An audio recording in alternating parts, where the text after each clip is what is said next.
first thing people say when I make them aware of what social media and media in general and all this technology is doing to you in your recovery, the first thing they say is, but I'm bored. I'm so bored.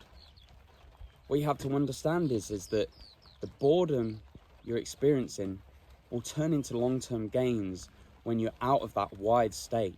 You're going to heal. You're going to be able to move on with your life. You're going to be able to use your body. You're going to be able to be yourself. But when we use the media, the only reason we're so drawn to it, it is addicted, of course, but even more so if you have a chronic illness, is that you're trying to escape your pain and suffering.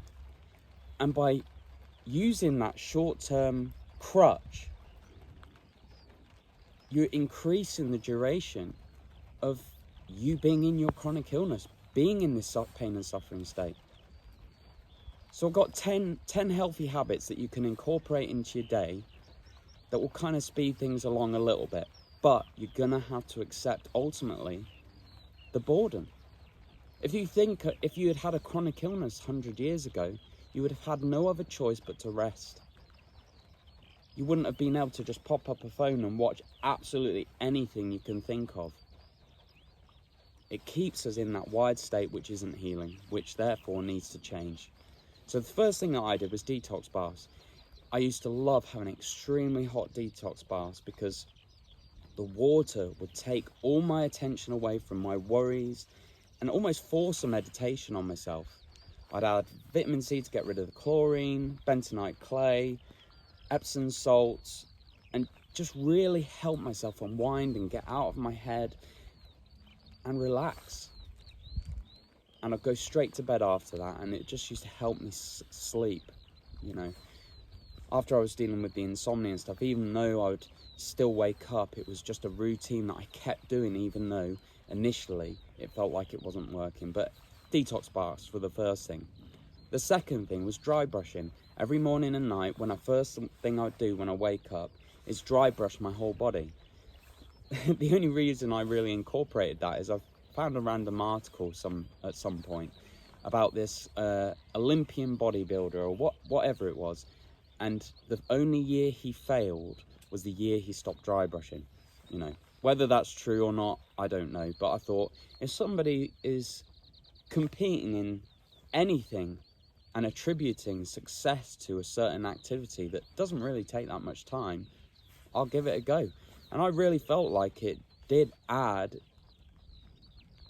at least some improvement to my recovery program. It wasn't going to take away from it. So the third thing is meditation.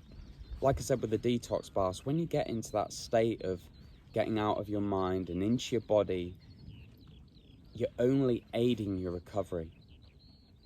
And you can find some really good guided meditations, and I plan to do some myself, that will help you get into that zone and make it more enjoyable. I find when you first get into meditation, if you just try and do it off your own in peace and quiet, it can be very difficult. So a guided meditation kind of helps with that. So I've got my little notes in the car. So number 4 is a journal. So if you're bored and you don't know what to do, try writing how you're feeling. What is it you're trying to escape? Is it your pain and suffering? Is it your relationships? Is it your life circumstances? Just get it out of yourself. Holding on to these things causes stress inside of ourselves that, again, doesn't aid towards recovery. So that's another thing that you want to be bearing in mind. So we've done that. Oral hygiene. So just adding in all these little habits give you a routine to follow that are just good for your body and your mind and your everything. So just thoroughly flossing twice a day and brushing your teeth properly and waiting before you brush your teeth after you've eaten, rinsing your mouth out with water.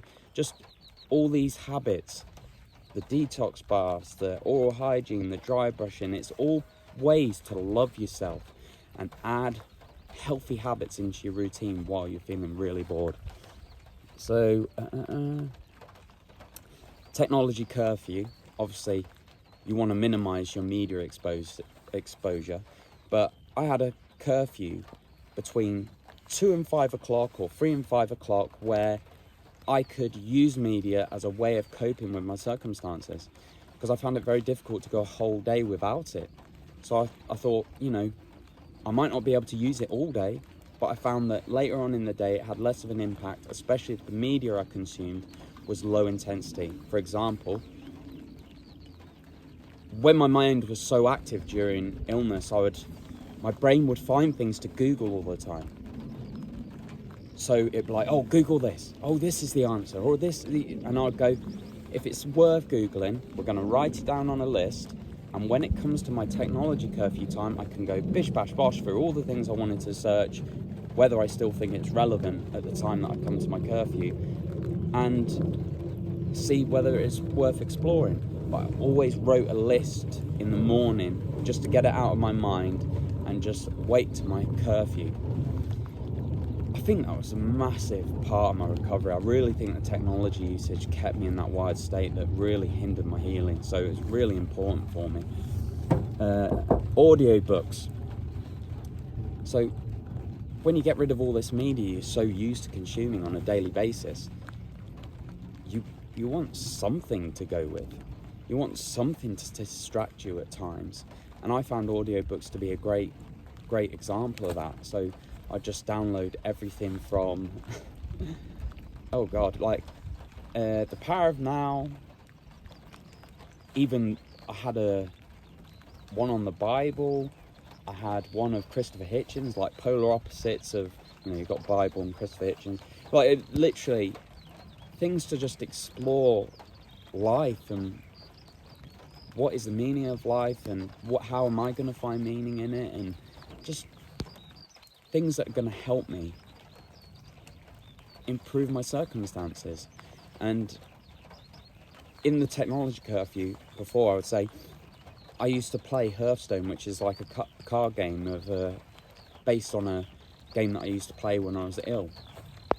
You know, I didn't feel like it wired me or had any impact on my nervous system, and gave me just a little bit of what I used to have, so it didn't feel as bad giving it up. When I started to feel a little bit better, I started playing guitar. Initially, that was just a no-go. I didn't have the mind capacity to do something like that, the concentration, anything about it. But as I started to improve, I started getting back into my instrument and playing guitar, and that just helped so much to be able to do that when you're feeling bored. And I think the last thing I was going to say is self-massage. So after my dry brushing, if I found that I had dry skin, I'd put coconut oil or shea butter into my skin and just massage myself. These are all habits that I introduced that are ways of saying to myself, I love myself and I'm worth more. It's starting to get a bit rainy now, so I hope this wasn't too much of a extended video. But no, thanks for watching, guys, and I'll see you next video.